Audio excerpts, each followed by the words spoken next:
Amerika Serikat mengharuskan TSMC dan Samsung menyerahkan data pasokan chip. Nama saya Ricky Suwarno, berdiri di atas pundak dua superpower Amerika Serikat China melihat masa depan Indonesia. Baru-baru ini, raksasa pengecoran chip global Taiwan Semiconductor Manufacturing Company atau disingkat TSMC telah menjadi fokus media internasional. Pada bulan September yang lalu, sesudah pelepasan CFO Huawei, Meng Wanzhou, Departemen Perdagangan Amerika Serikat langsung menyatakan untuk meningkatkan transparansi rantai pasokan chip. Produsen chip seperti TSMC, Samsung, dan SK Hynix Semiconductor diharuskan menyerahkan serangkaian dokumen rahasia komersial kepada pemerintah Amerika Serikat dalam waktu 45 hari. Seperti daftar pelanggan, status inventaris, rencana produksi, dan lain sebagainya. Hal ini membuat netizen dunia bertanya-tanya, bagaimana Amerika Serikat bisa ada hak memaksa perusahaan negara lain untuk menyerahkan informasi sangat confidential ini? Bukankah itu setara dengan merampok? Begitu berita itu keluar, langsung menyebabkan kegemparan di media mainstream dunia. Banyak pakar menyatakan bahwa keputusan ini terutama ditujukan untuk TSMC. Segera setelah pengumuman Departemen Perdagangan Amerika, majalah Time langsung menerbitkan wawancara eksklusif dengan Chairman Eksekutif TSMC, Liu Te-in. Artikel tersebut dengan jelas menunjukkan bahwa TSMC telah menjadi migran bagi geostrategi Amerika Serikat. Artinya, evaluasi tentang TSMC ini bukan lagi dari perspektif industri, tetapi sudah naik ke puncak geopolitik. Mengapa TSMC menjadi sasaran Departemen Perdagangan Amerika Serikat? Bila kita melihat posisi TSMC di seluruh rantai industri chip global, TSMC menguasai lebih dari setengah pasar internasional, terutama dalam chip proses lanjutan di bawah 7 nanometer. TSMC mendominasi pangsa eksklusif lebih dari 90%, dan sisanya ditelan oleh Samsung. Saat ini, TSMC sedang membangun pabrik yang mampu memproduksi chip 3 nanometer. Sementara perusahaan Amerika seperti Intel dan Global Foundries telah ketinggalan 2 generasi di belakang dalam produksi chip. Media Amerika mengatakan dengan getir bahwa ini adalah aib Intel. Dalam hal ini, kecemasan pemerintah Amerika dapat dibayangkan. Ada banyak spekulasi permintaan publik Departemen Perdagangan Amerika untuk meminta TSMC mempercepat pendirian pabrik di Amerika Serikat, tidak lain untuk melakukan transfer teknologi secara paksa ke perusahaan-perusahaan Amerika. Hari ini, kita tidak berbicara tentang hegemoni pemerintah Amerika yang berusaha merampok teknologi orang lain ketika tidak mampu bersaing secara langsung, tetapi untuk mengeksplorasi misteri rantai industri di bidang ini. Coba pikirkan, apakah Anda tidak merasa aneh? TSMC hanyalah sebuah perusahaan pengecoran. Mereka tidak merancang chip dan tidak memiliki merek chip tersendiri. Menurut teori kurva senyum tradisional, pengecoran adalah tautan pemrosesan dan produksi di bagian terbawah kurva senyum yang tidak memiliki konten teknis paling tinggi atau menguntungkan. Namun, TSMC telah memecahkan teori kurva senyum dan menjadikan manufaktur dan pemrosesan sebagai tautan konten paling berteknologi dalam rantai industri.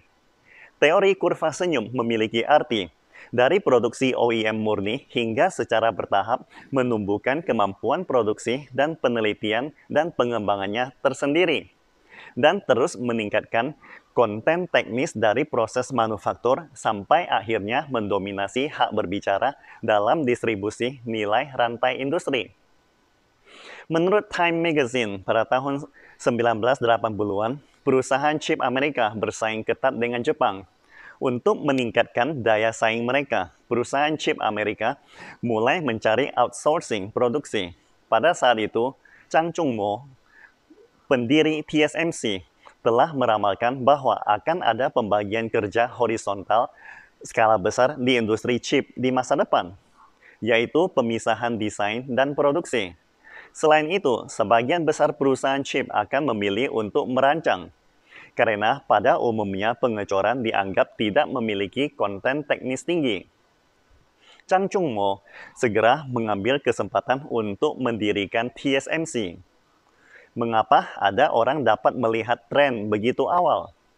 Menurut reporter industri Jepang, Yoshio Nishimura, bahwa desain dan produksi di industri chip seperti kantor, redaksi, dan percetakan di industri penerbitan. Mereka memiliki pembagian kerja tertentu di antara mereka. Ada dua alasan utama. Pertama, perbedaan budaya.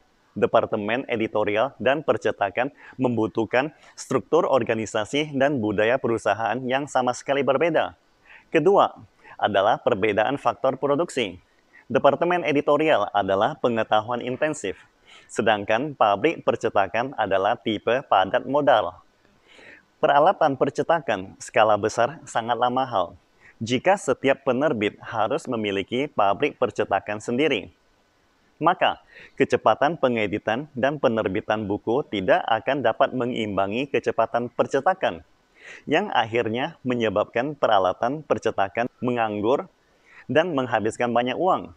Cara yang lebih masuk akal adalah percetakan besar menyediakan jasa percetakan bagi banyak penerbit kecil. Dengan cara ini, penerbit tidak harus menanggung biaya peralatan yang mahal dan dapat menerbitkan publikasi khusus untuk kelompok orang tertentu. Sehingga penerbit kecil dapat berkelangsungan. Pada saat yang sama, lini produksi pabrik percetakan besar juga dapat mencapai saturasi dan biaya percetakan unit yang lebih rendah. Dengan demikian, kita dapat memahami bahwa industri chip juga akan mengikuti aturan serupa, yaitu beberapa perusahaan pengecoran menyediakan layanan produksi untuk banyak desainer chip. Tentu saja, jumlah investasi modal pabrik chip dan pabrik percetakan sangatlah jauh berbeda. Harga satu mesin litografi ultraviolet ekstrim yang canggih bernilai 150 juta dolar. Dalam keadaan ini, barang siapa yang memiliki output besar dan penyusutan peralatan yang cepat, semakin cepat peralatannya diperbaharui dan diganti, akan semakin maju teknologi produksinya. Dalam persaingan peralatan ini, Samsung dan Intel bukanlah saingan TSMC.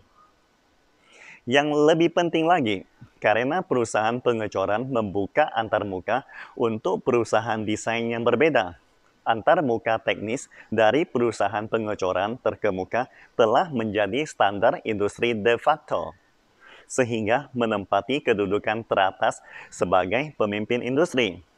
Misalnya, TSMC telah meluncurkan platform inovasi terbuka membantu perusahaan desain melakukan desain chip dengan lebih baik.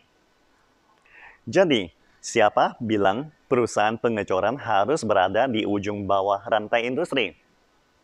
Tentu saja, Anda mungkin mengatakan bahwa industri chip adalah pengecualian.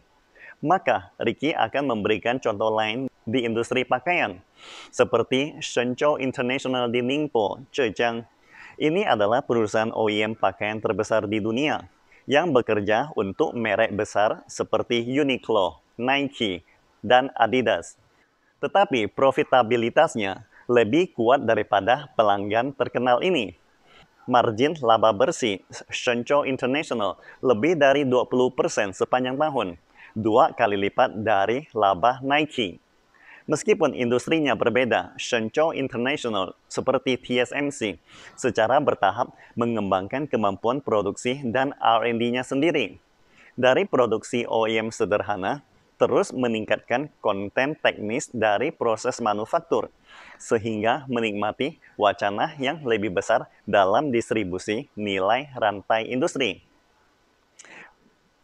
Baik TSMC dan Shenzhou International telah memecahkan mitos kurva senyum dan melangkah keluar dari model pengecoran tipe baru. Pastikan Anda subscribe dan share akun ini supaya senantiasa mendapatkan info terbaru tentang teknologi terkini AI berkaitan. Salam Indonesia Maju!